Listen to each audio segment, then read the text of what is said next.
Okay, this is translocation in a plant in a story type way. So once upon a time there was a very lonely hydrogen that all it wanted to do was be in the companion cell down here.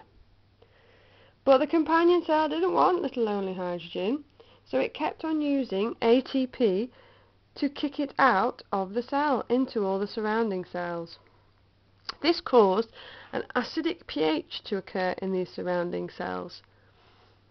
Now, while hydrogen was out there, it was very, very lucky, and it made a friend, sucrose. Sucrose was very sweet and would love to play with hydrogen. One day, hydrogen was looking very, very sad, and sucrose said, "Oh, why are you so sad?" And the hydrogen said, "Because all I want to do is get into the companion cell." And the sucrose said, "Well, don't worry, I'm very sweet. I'm sure I can sweet talk the co-transporter and we can both get into that companion cell."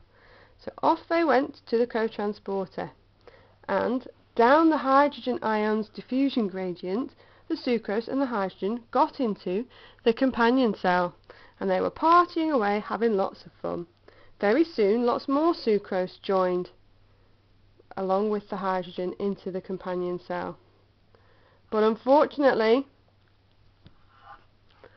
the hydrogen got found out, and as soon as the hydrogen got found out, ATP kicked it out again, and so the hydrogen got pumped out into the surrounding cells.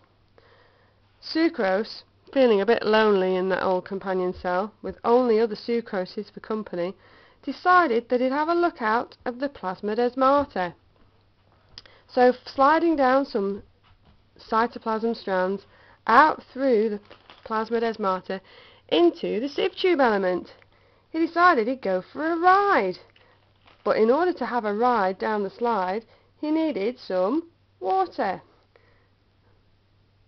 So in came the water, down its water potential gradient to meet the sucrose.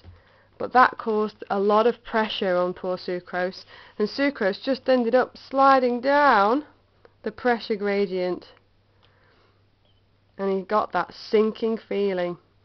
He decided that he'd have a little look in the sink, and so he diffused out of the phloem sieve tube element. Now that sucrose had gone from the phloem sieve tube element, water decided that there wasn't much point sticking around. He had all the potential and wanted to go, so the water left the sieve tube element. Sucrose later got turned into starch and was stored in storage organs. Some of the sucrose was also used in respiration, and that was used in the growing regions. So sucrose was used in the roots, in the fruit, and in the growing regions of the shoot tips of the plant. It was a long way away from the source. That's where sucrose was originally made. The end.